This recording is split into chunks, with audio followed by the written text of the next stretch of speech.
हल्द्वानी में सड़क हादसे में एक पुलिसकर्मी गंभीर रूप से घायल हो गए। ये हादसा रुद्रपुर हल्द्वानी मार्ग पर बेल बाबा मंदिर के पास गुरुवार की शाम हुआ। घायल head constable Pushkar Rautela TP Nagar चौकी में तैनात बताए जा रहे हैं। बताया जा रहा है कि वो रुद्रपुर से लौटते समय ओवरटेक के दौरान डंपर से टकरा गए। हादसा इतना भीषण था कि उनके सिर पर गहरी चोटें आई हैं और उनकी हालत नाजुक बनी हुई है। उन्हें तुरंत सुशीला तिवारी अस्पताल में भर्ती कराया गया, जहां डॉक्टरों ने इमरजेंसी ऑपरेशन किया। गंभीर स्थिति के चलते उनका एक हाथ भी अलग करना पड़ा। पुलिस ने डंपर चालक को हिरासत में लेकर जांच शुरू कर दी है। फिलहाल घायल जवान की हालत गंभीर बनी हुई है और अस्पताल में इलाज जारी है। ऋषिकेश के लक्ष्मण झूला क्षेत्र से एक दुखद खबर सामने आई है। मस्तराम घाट पर स्नान के दौरान एक युवक गंगा नदी में बह गया। मृतक की पहचान सूरज सिंह उम्र 25 साल निवासी भौनखाल अल्मोड़ा के रूप में हुई है। बताया जा रहा है कि सूरज दोपहर करीब 2:30 बजे गंगा में स्नान कर रहा था। इसी दौरान वो तेज धारा में बह गया।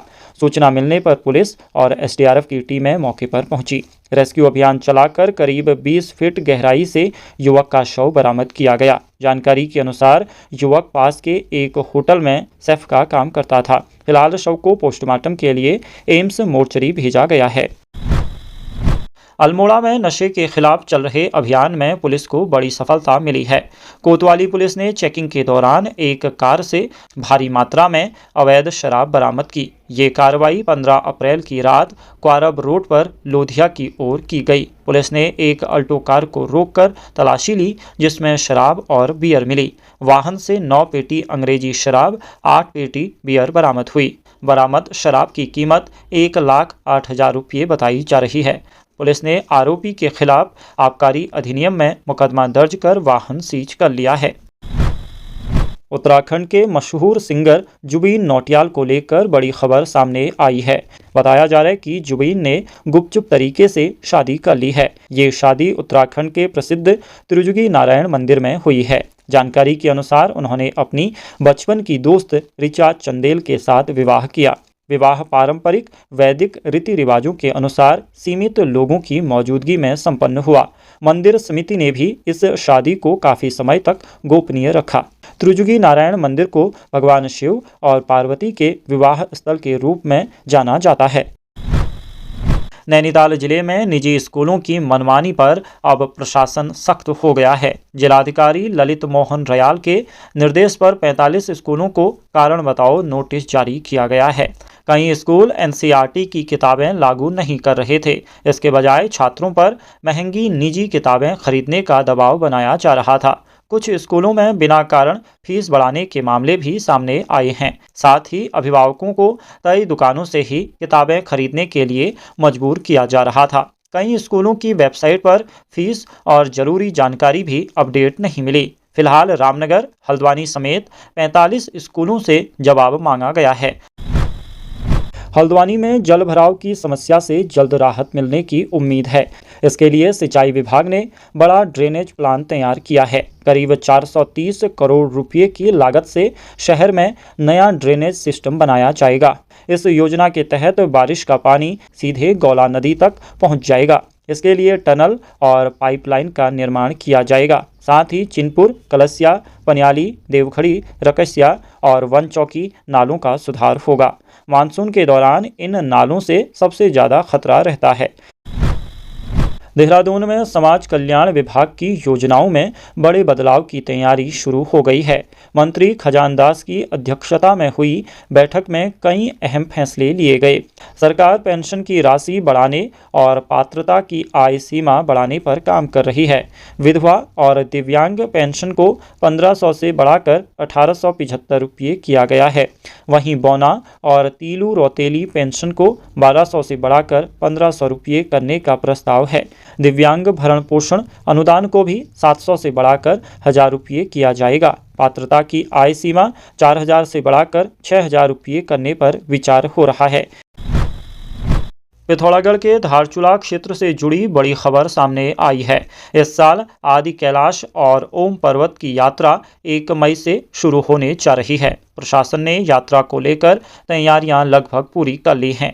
यात्रा के लिए जरूरी इनर लाइन परमिट भी 1 मई से जारी किए जाएंगे। ये परमिट धारचूला तहसील और ऑनलाइन माध्यम से प्राप्त किया जा सकेगा। स्थानीय लोगों को आधार कार्ड के आधार पर यात्रा की अनुमति दी जाएगी। फिलहाल प्रशासन ने फर्जी परमिट पर सख्त कार्रवाई की चेतावनी दी है।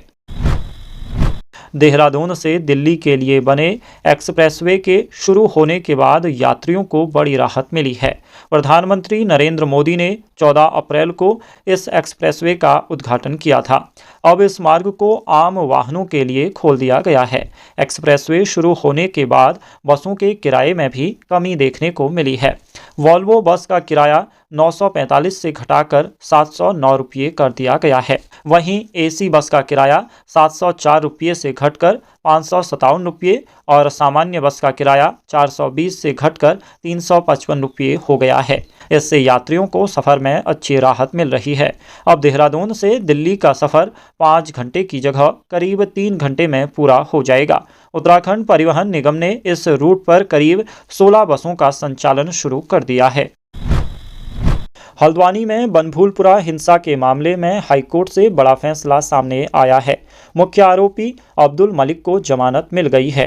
कोर्ट ने मामले से जुड़े मुकदमों की स्थिति पर राज्य सरकार से जानकारी मांगी थी। सरकार की ओर से बताया गया कि कुछ मामलों में आरोपी बरी हो चुका है, वहीं कुछ मुकदमों की स्थिति स्पष्ट नहीं हो पाई है। इस आधार पर कोर्ट ने दंगा मामले में जमानत देने का फैसला लिया। देहरादून के मोहबेवाला इलाके में गुरुवार शाम एक बड़ा सड़क हादसा हो गया। पटेल नगर क्षेत्र में तेज रफ्तार ट्रक ने कई वाहनों को टक्कर मार दी। बताया जा रहा है कि आशा रोड़ी की ओर से आ रहा ट्रक ढलान पर नियंत्रण खो बैठा। इसके बाद ट्रक ने पहले एक मालवाहक वाहन, फिर ऑटो और एक अन्य वाहन को जोरदार टक्कर मार दी। हादसे में कई स्कूटी और वाहन भी क्षतिग्रस्त हो गए।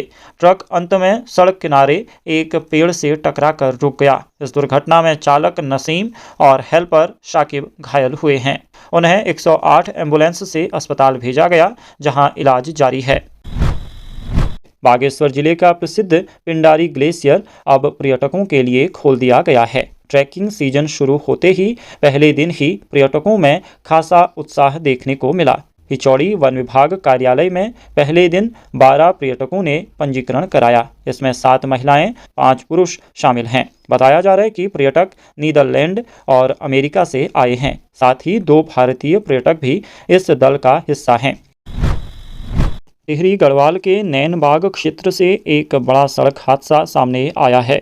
देर रात एक ट्रक खाई में गिरकर यमुना नदी में जा समाया। बताया जा रहा है कि ये ट्रक विकास नगर से जखोल त्यूणी की ओर राशन लेकर जा रहा था। हादसा यमुना पुल और मसूरी बैंड के बीच करीब रात 1 बजे हुआ। ट्रक करीब 150 मीटर गहरी खाई में गिर गया और पूरी तरह क्षतिग्रस्त हो गया। सूचना मिलते ही पुलिस और एसडीआरएफ की टीमें मौके पर पहुंची। रेस्क्यू में चालक उदय सिंह उम्र 27 साल को घायल हालत में बाहर निकाला गया। वहीं परिचालक संदीप अभी भी लापता है, उसकी तलाश जारी है।